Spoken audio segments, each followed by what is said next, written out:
محمد يا رسول الله يا حبيب الله يا رسول. اور آج ان کے ایمان کا اندازہ آپ اس سے کر سکتے ہیں کہ امریکہ کے صدر نے صلیبی جنگ کا چیلنج دیا، مسلم ممالک میں حکمرانوں میں سانپ سونگ گیا کہ امریکہ کے صدر نے غصے میں بڑے دبدبے کے ساتھ صلیبی جنگ کا اعلان کر دیا ہے۔ تھر تھر معلوم ہوتا تھا جیسے مسلمان حکمراں تھر تھر کانپ رہے ہیں اس اعلان کو سن کر کہ امریکہ نے صلیبی جنگ کا اعلان کر دیا۔ صلیبی جنگ عیسائیوں کی مقدس جنگ ہے، اور ہمیں معلوم ہے، تاریخ پڑھنے والوں کو معلوم ہے کہ صلیبی جنگ کے ذریعے سے انگلستان کے بادشاہ نے، یورپ کے عیسائیوں نے اس کی قیادت میں وہ صاحب کی اجازت سے بیت المقدس پر حملہ کر کے ایک دن میں 70,000 مسلمانوں کو شہید کیا۔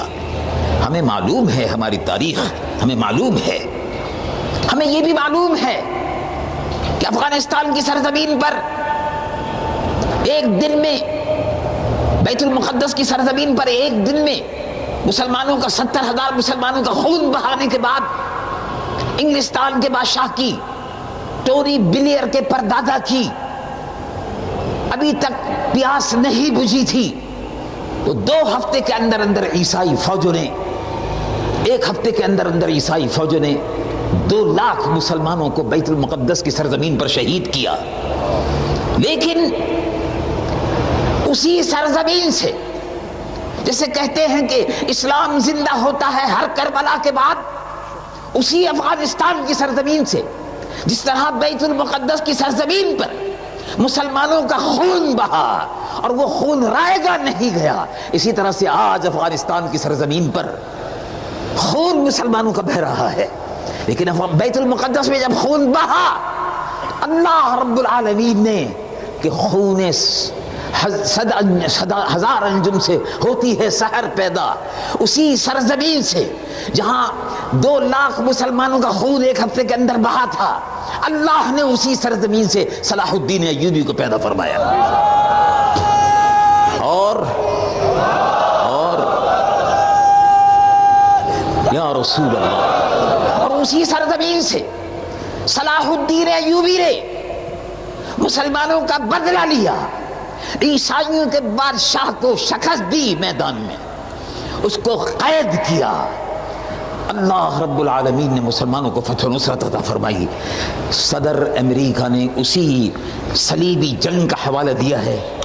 اس کا مطلب یہ تھا کہ ہم اسی طرح اب پھر مسلمانوں کو، جس طرح بیت المقدس میں ان کا خون بہایا تھا، ایسے ہی اب پھر مسلمانوں کو قتل عام کریں گے، ان کے بچوں کو اور عورتوں کو ماریں گے اور قتل کریں گے۔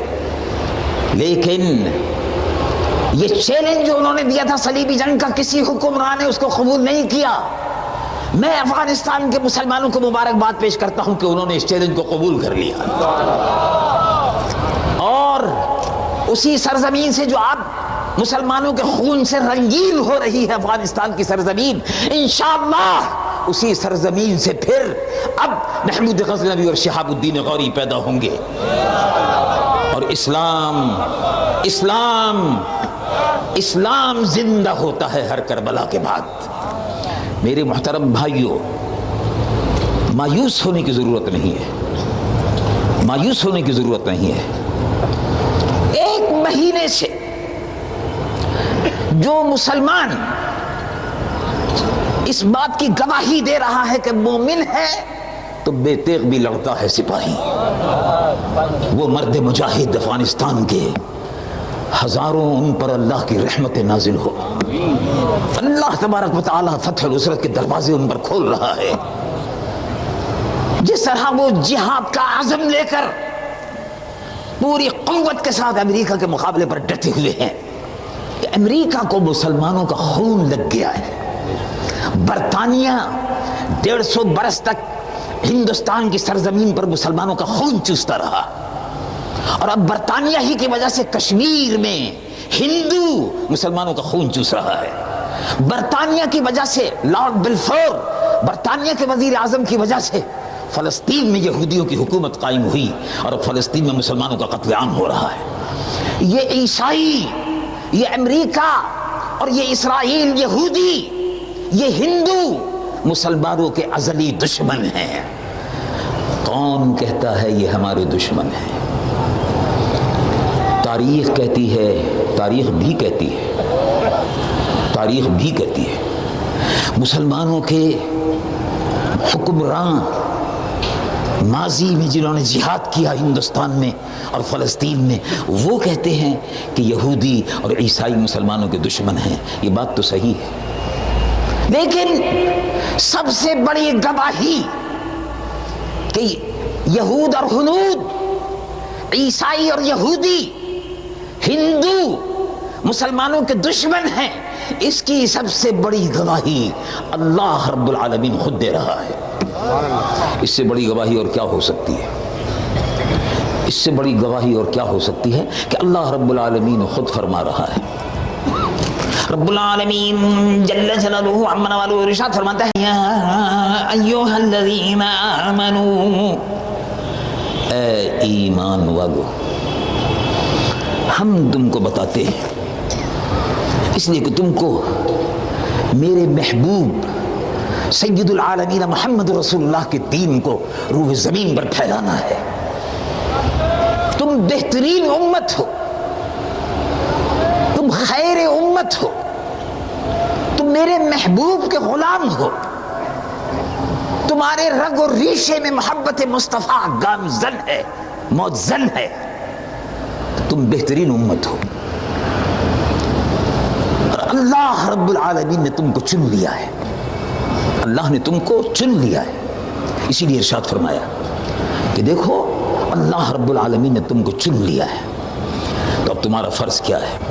جب چن لیا ہے تو تمہارا فرض کیا ہے؟ رب العالمین جل جلالہ عما والہ ارشاد فرماتا ہے، وجاہدوا فی اللہ حق جہادہ هو اجتباکم وما جعل علیکم فی الدین من حرج ملۃ ابیکم ابراہیم هو سماکم المسلمین۔ تم مسلمان ہو، اللہ کی راہ میں حق جہاد ادا کرو، اللہ نے تم کو چن لیا ہے، تم رسول اللہ کی امت ہو، تم بہترین امت ہو، تم منتخب لوگ ہو جس کو اللہ نے دنیا کی قیادت لیا جائے گا، تجھ سے کام دنیا کی امامت کا، اللہ نے تم کو چن لیا ہے۔ اب آج افغانستان کی سرزمین پر امریکہ پوری شقاوت قلبی کے ساتھ، بے رحمی کے ساتھ مسلمان بچوں کو مار رہا ہے، نسل کشی کر رہا ہے، اس کے منہ کو خون لگ گیا ہے، اس نے 5 لاکھ 10 برس میں 5 لاکھ عراقی بچوں کو موت کی نیند سلا دیا ہے، موت کے آغوش میں دیا ہے، ان کے لیے دوائیں بند کی، ان کے لیے دودھ بند کیے، عراق کی ناکہ بندی کی، اور 5 لاکھ مسلمان بچے اس دنیا سے رخصت ہو گئے۔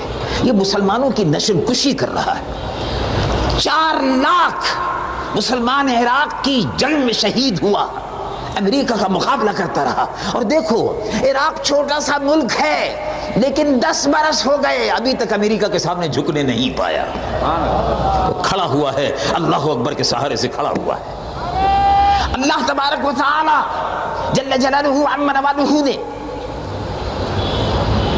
ان کے منہ کو خون لگ گیا تھا، اب یہ افغانستان کی سرزمین پر آ گئے، لیکن یقین رکھیے آج 1 مہینہ ہونے کو آیا ہے، 1 مہینہ ہو گیا، 1 آدھ روز رہ گیا ہے۔ 7 اکتوبر سے حملے شروع ہوئے، آج 3 تاریخ ہے، 2-3 روز رہ گئے، 1 مہینہ ہو گیا۔ آپ نے افغانستان سے کوئی آواز سنی کہ آؤ اقوام متحدہ ہمیں بچاؤ؟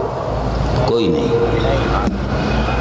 آپ نے کوئی آواز افغانستان سے سنی کہ امریکہ خدا کے واسطے میرے بمباری بند کر دو. آپ نے آواز سنی؟ نہیں سنی. برطانیہ ہمارے گناہوں کو معاف کر دو، نہیں سنی. آپ نے یہ آواز سنی کہ وہاں سے یہ آواز آ رہی ہو کہ اب بمباری بند کرو، ہم مر گئے، ہم فاقے سے ہیں، ہم بھوکے ہیں، ہم بے دست و پا ہیں، بمباری بند کرو اور اسامہ بن لادن کو لے جاؤ. کیا آپ نے یہ آواز سنی؟ نہیں سنی.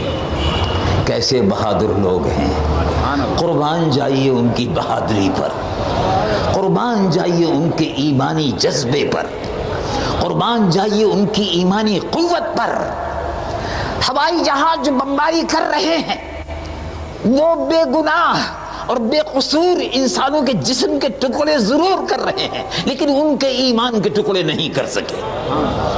یہ ہے بہادر قوم، یہ ہے محمود غزنوی اور شہاب الدین غوری کی اولاد، یہ ہے غیرت دین رکھنے والے وہ مسلمان کہ جو الحمدللہ آج بھی مقابلہ کر رہے ہیں اور انشاءاللہ مقابلہ کرتے رہیں گے یہاں تک کہ اسلام زندہ ہوگا ہر کربلا کے بعد. اسی سے انشاءاللہ محمود غزنوی، شہاب الدین غوری اور صلاح الدین ایوبی پیدا ہوں گے. اور افغانستان نے اس چیلنج کو قبول کیا. میں ان کو، افغانستان کو دل کی گہرائیوں سے مبارکباد پیش کرتا ہوں کہ انہوں نے اس چیلنج کو قبول کیا.